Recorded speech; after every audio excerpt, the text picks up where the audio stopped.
Pessoal, bom dia, boa tarde ou boa noite, depende do horário que você está vendo essa aula. Nós vamos iniciar o capítulo 11 e nós vamos estudar nesse capítulo os aspectos naturais do continente americano. Na sua apostila aí, você vai fazer a leitura e vai estar tendo um detalhamento mais aprofundado dessas características. Na aula de hoje aqui, eu quero que você, depois de fazer essa leitura dessas páginas, você compreenda de maneira geral no que diz respeito ao relevo, ao clima e à vegetação do nosso continente. E você vai entender por que nós temos essa diferenciação tão grande de aspectos biogeográficos no nosso continente. Tá? É importante, primeiramente, que você entenda que o nosso continente ele foi se formando ao longo da divisão da Pangeia, tá? Você se lembra que a Pangeia era um mega continente que surgiu lá no período da Era Paleozoica. Na Mesozoica ela começou a se dividir lá no Triássico, tá? Como você pode observar aqui na segunda imagem, aí você já vê uma formação aqui nítida da América do Sul, tá? Depois foi ao longo do Jurássico e do Cretáceo, dentro da mesma era, a Era Mesozoica, se dividindo também, até que atualmente na Era Cenozoica nós temos a formação atual desses continentes, de todos os continentes, com a formação aqui da América.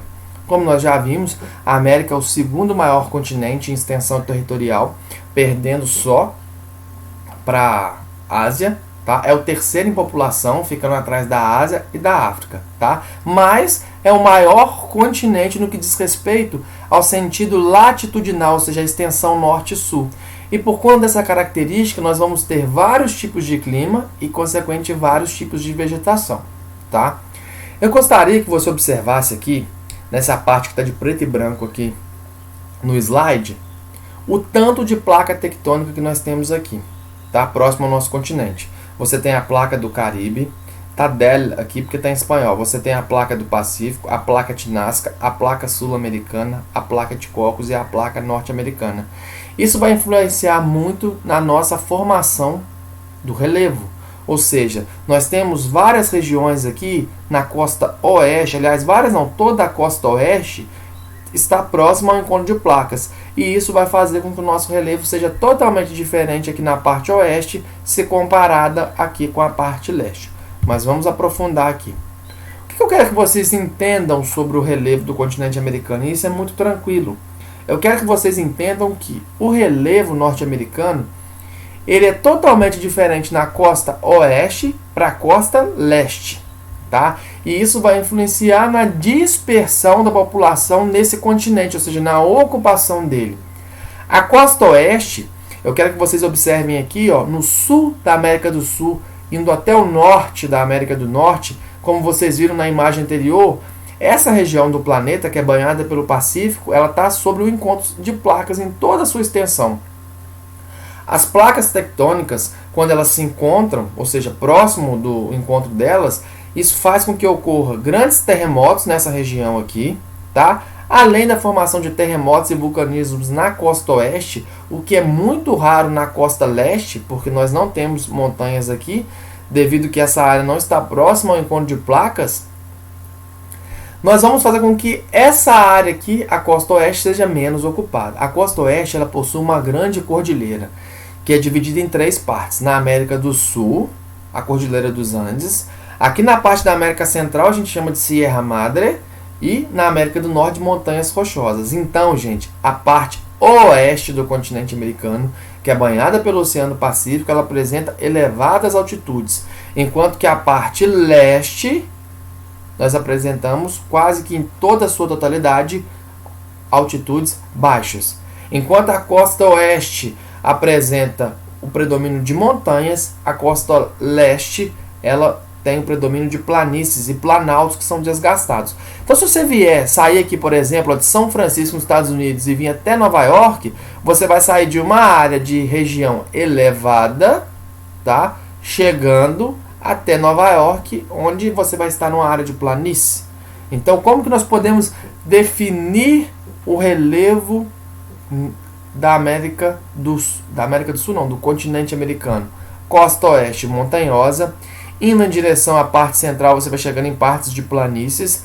Depois, quando você vem aqui para outra, caminhando para a parte leste, você vai encontrar alguns planaltos desgastados, tá? O que é um planalto? Ele é bem mais baixo que uma montanha, mas ele é mais elevado que uma planície. E quando você chega aqui no litoral do Atlântico, você tem o predomínio de planícies. Então o relevo vai assim, ó. Costa oeste é alto, vai caminhando até ficar mais plano na costa leste, tá? Aqui resume bem o que você tem que entender. Olha aqui, ó. Montanhas na parte oeste, ou seja, na parte do Oceano Pacífico, e planícies na parte leste do Oceano Atlântico. Não tem nenhum segredo, não, isso é tranquilo, tá? E aí, coloquei aqui para você um perfil de relevo. Observa aqui, ó, relevo americano leste-oeste. Mas se você sair do leste do Atlântico, as altitudes vão ficando, elas são planas. Quando você chega na parte central do continente, existem planícies centrais, tá? E aí você vai subindo quando você vai indo para o oeste e as montanhas vão surgindo, tá? Isso aqui na América do Norte. Na América do Sul, a mesma coisa. Você tem as planícies no litoral, os planaltos aqui, quando você está caminhando para a parte central, tá? Tem as planícies centrais e quando você vai chegando perto do oeste, vai aumentando e chegando próximos à cordilheira, ou seja, leste, relevo mais plano, oeste, relevo mais elevado. Tá? Aqui você vai entender muito bem a ocupação. Observa que as áreas mais escuras, onde o vermelho está mais intenso, nós temos maior ocupação. Nós temos bem mais pessoas ocupando a parte leste do continente americano, porque o relevo favorece isso, é um relevo mais plano. Enquanto na parte oeste, obviamente, você vai ter pessoas ocupando aqui, só que com menor intensidade. A parte central aqui do México, ela é bem ocupada por ser uma planície central. Já essa região aqui da América do Sul, ela é plana, só que ela tem pouca ocupação devido principalmente à presença da vegetação da floresta amazônica, tá? Aqui as cadeias montanhosas, planaltos e planícies nós já vimos, cadeias montanhosas a oeste, planícies e planaltos na parte leste e central, tá? Nós vamos ter também no continente americano uma grande diversidade de climas. E essa grande diversidade de climas ocorre devido à sua grande extensão territorial, no sentido norte-sul, o que vai ocasionar grandes latitudes pequenas até as latitudes mais elevadas no continente. Tá? É o continente que apresenta maior diversidade latitudinal. Nós vamos ter diferentes formas de relevo, e como você já sabe, áreas mais elevadas, o clima é mais frio, áreas planas, o clima é mais quente. Você tem uma extensa costa oceânica, que isso contribui para a presença de correntes marítimas frias ou quentes, o que influencia na maior ou menor quantidade de umidade relativa do ar, corroborando, ou seja, contribuindo para que em determinadas áreas nós tenhamos mais ou menos chuva, tá? Aí, gente, ó, observa que o continente americano, ele é o único continente que está localizado nas 3 zonas climáticas que existem. Aqui você tem a zona, aqui de laranja, a zona tropical, que é a zona mais quente do mundo, tá? Você tem as zonas polares, que são as mais frias, e de amarelo você tem as zonas temperadas, que são mais frias que as zonas tropicais, no entanto são mais quentes que as zonas polares, tá? O relevo, ele também vai contribuir, como nós já vimos, para a questão do clima e da vegetação. E aí, gente, aqui eu estou pegando essa imagem aqui da costa oeste, ó. Costa oeste é essa aqui, ó. Estou passando o mouse, é a parte mais escura. Como nós já vimos, aqui é uma região muito montanhosa. Então, se a montanhosa é elevada, se é elevada a temperatura é mais baixa, e aí nós vamos ter como característica a presença de paisagens como essa daqui, tá? E aí, gente, é muito comum, seja no período de verão ou no período de inverno, obviamente que no inverno mais, ocorrer a neve nas montanhas. Nas regiões de montanha ocorre um fenômeno chamado neve eterna, ou seja, ao longo de todo o ano nós temos a presença de neve. Por quê? Porque a temperatura é tão baixa que não consegue nem no verão derreter totalmente essa neve, tá? Então, é muito comum haver exercícios que mostram uma imagem para você e você tem que identificar em qual parte do continente americano essa imagem está fazendo você tem que fazer a relação entre essa imagem e a parte do continente americano. Então você observa que se colocar uma região assim montanhosa, fatalmente é a costa oeste. Pode pegar-se da Cordilheira dos Andes, da Sierra Madre ou então das Montanhas Rochosas. Tá? Isso aqui nós já vimos. Isso aqui eu coloquei para você entender como que a altitude e a latitude ela vai influenciar nas paisagens. Aqui, ó, em regiões de baixa altitude, que vão até os 600 metros, e que a temperatura é elevada porque a latitude é menor, você tem uma vegetação mais densa, de maior porte. A partir do momento que a latitude vai aumentando e a altitude também aumenta, e aí nós temos temperaturas mais baixas, nós temos uma menor biodiversidade. Então, nas regiões tropicais do continente americano, nós vamos ter florestas mais densas, florestas mais bonitas, que chamam mais atenção no sentido da quantidade de vegetação e de animais. Por quê? Porque a biodiversidade ela é maior nas áreas quentes e úmidas do planeta, que são as áreas de baixa latitude, as áreas tropicais e equatoriais. Quando você vai indo, por exemplo, em direção aos Estados Unidos, que você está indo para uma região temperada, a temperatura já diminui e o índice pluviométrico também. As florestas vão ficando menos densas e com menor quantidade de seres vivos. E quando você chega para as áreas polares, praticamente você só tem vegetação rasteira e animais muito específicos daquela área. Tá? Nós temos aqui correntes marítimas que atuam no continente americano. A corrente marítima, gente, é como se ela fosse um rio, tá? E esse rio passasse no oceano. E nesse rio, ele vai trazer com ele características ímpares do local que ele formou. Aqui no continente americano, observa aqui nesse desenho que você tem essas setas correspondendo às correntes marítimas, elas são vermelhas e azuis. As setas vermelhas são as correntes marítimas quentes. E elas trazem, onde ela passa, muita umidade, porque se é quente evapora muita água do oceano e, consequentemente, vai ter muita chuva e será uma corrente quente e a temperatura vai ser elevada por onde ela passa. Então, por exemplo, ó, nós temos aqui passando na América do Sul a corrente do Brasil. A corrente do Brasil ela se forma numa região equatorial, portanto ela é quente e como ela é quente a evaporação é maior, traz muita umidade para aquela área. Já que na costa oeste você tem a corrente de Humboldt. A corrente de Humboldt ela tem origem aqui, ó, nas regiões temperadas, tá? Então ela sai de uma região fria. A corrente de Humboldt, onde ela passa, ela faz com que ocorra uma queda da temperatura, promovendo a formação de climas de climas secos, tá? E de climas frios, tá? Onde passa a corrente marítima fria, quase sempre tem a formação de um deserto, porque a temperatura é baixa, portanto, a evaporação também é baixa e, consequentemente, chove pouco. A corrente marítima de Humboldt ela é responsável, por exemplo, pela formação do deserto do Atacama aqui no Chile. Tá? Lembrando, gente, que deserto não tem a ver o quê? Não tem a ver com a questão de temperatura, e sim com a escassez de água. Existem os desertos quentes e os desertos frios. O que eles têm em comum? A seca. Tá? Aí, gente, eu fiz um esqueminha aqui. No litoral atlântico, você tem a corrente fria do Labrador. A raça de cachorro Labrador ela é originária do Canadá, de uma região fria. Por isso que ele tem aquele pelo forte, denso, que você tem dificuldade para molhar, para ele se adaptar àquela região. Tá? Por conta disso, tem uma corrente fria que homenageia essa raça. A corrente fria do Labrador forma lá nas proximidades da Groenlândia. Aí vou te dar um exemplo aqui. Como que ela influencia o clima? No inverno, ela determina as baixas temperaturas que congelam as águas dos rios e lagos da costa nordeste da América do Norte. Tá? Na porção meridional, a corrente das Falklands é um dos principais fatores responsáveis pelo clima semiárido da Patagônia. Obviamente, gente, que no inverno, uma corrente fria ela vai acentuar o seu poder de influência climática. Ok? Aqui eu coloquei um mapinha de vegetação e de clima.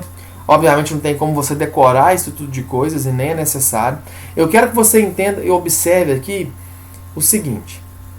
Essa diversidade climática, aqui, ó, você já viu os fatores que influenciam o clima aqui na América. São vários. Nós temos a questão da latitude, que a extensão latitudinal da América é gigante. Nós temos as correntes marítimas, como nós vimos, que passam aqui, são frias e quentes, dependendo do local, ajudando a formar climas quentes e climas frios. Nós temos também o relevo, como nós vimos, que é maior na costa oeste, tá? E menor na costa leste. Então nós temos uma diversidade climática muito grande no continente americano. Se nós temos uma grande diversidade climática, fatalmente nós vamos ter uma grande diversidade de vegetação. A vegetação ela acompanha a diversidade dos climas. Em climas quentes nós temos uma vegetação X. Em climas frios nós temos uma vegetação Y. A vegetação se adapta às condições de temperatura e de umidade dos climas. Tá? Então, quais são os climas importantes que você deve entender assim, a sua localização aqui no continente americano? Eu diria que é muito importante, olha aqui no meu cursor do mouse, a cruzinha, você observar aqui o clima polar, que está na extensão latitudinal mais elevada, tá? Que é aquele clima muito frio e seco, onde as temperaturas, mesmo no verão, se é que a gente pode falar que lá existe verão, elas são baixíssimas. Depois, você vai ter aqui uma região de climas temperados, onde você tem o temperado oceânico e você tem o temperado, perdão, aqui é o clima frio, tá? Quando você vai vindo para as regiões temperadas, você tem a região que é de temperado litorâneo, que é mais úmido que o temperado continental. E aí, o que vai acontecer? Observa que você está aqui, ó, no Canadá, e você está descendo aqui em direção ao México. Quando você vai descendo, a temperatura vai aumentando, porque a latitude vai diminuindo. Então você tem climas polares, frios e temperados. Polar, frio e temperado. O polar é o mais frio desses três. O frio, ele é mais frio, obviamente, que o temperado, mas é mais quente que o polar. E já o temperado é mais quente que os outros dois. Ok? Então, aí você vai descendo, você vai ter climas tropicais, como no Brasil aqui nessa região de amarelo, e os climas equatoriais. Observar que quando você está nas regiões temperadas do planeta, a tendência é que os climas tenham uma temperatura menor, tá? E uma quantidade de chuva também menor.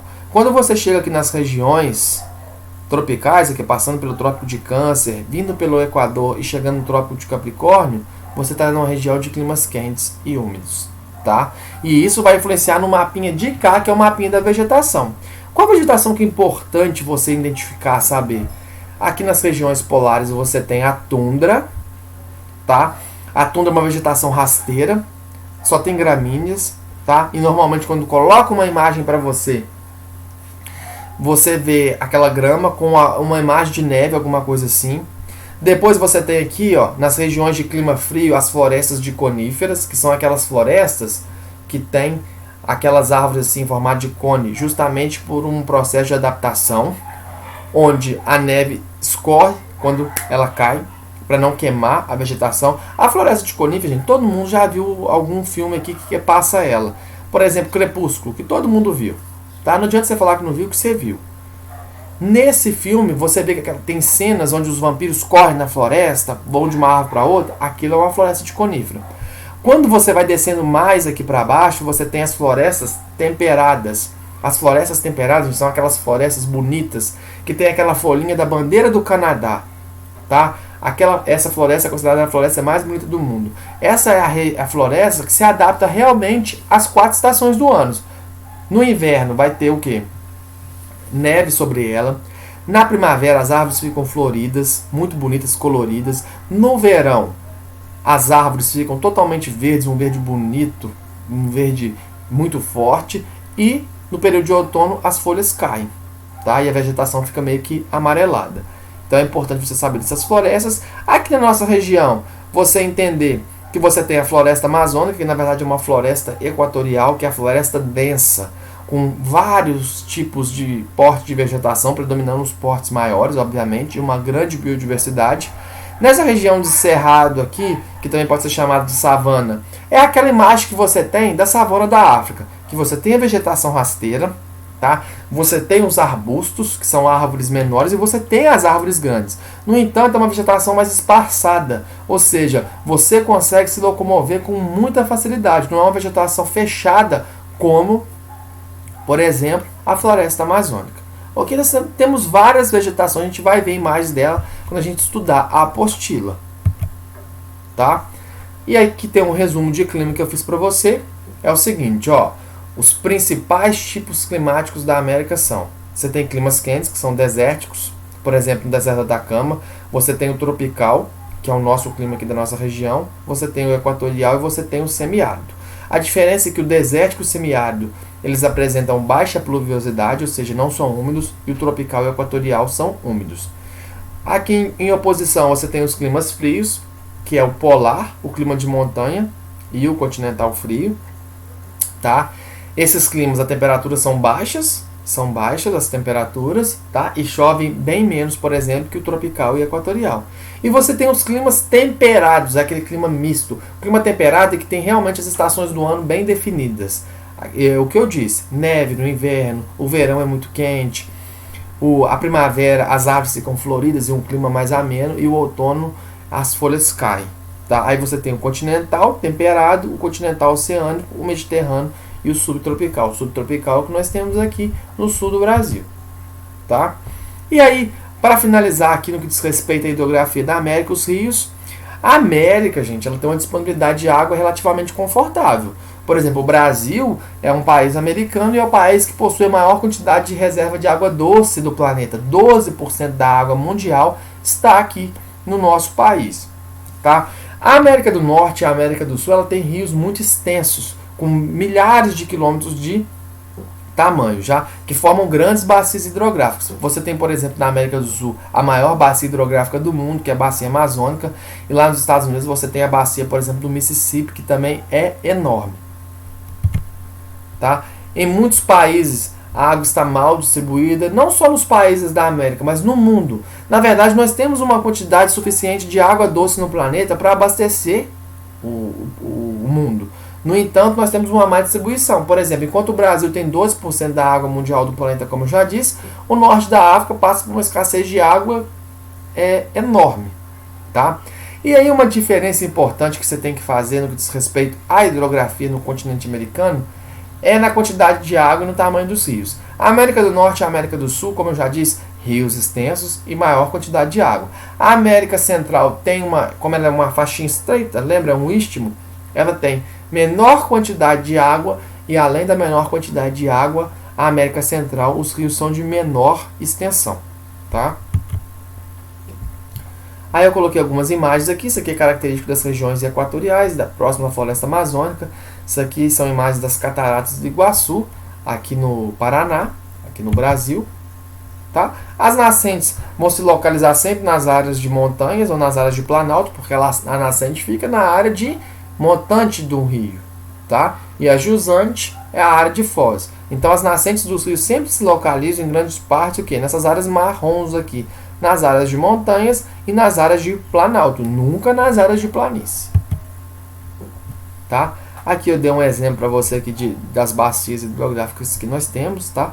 Aqui a bacia do Rio Amazonas é a mais famosa aqui, é a mais famosa do mundo e da América do Sul, e a do Mississippi aqui também é muito importante lá na América do Norte. Ok? De uma forma geral, é isso, pessoal. Nossa próxima aula vai ser via Google Meet, e aí nós vamos poder tirar muitas dúvidas na hora da gente corrigir os exercícios, tá bom? Grande abraço para você.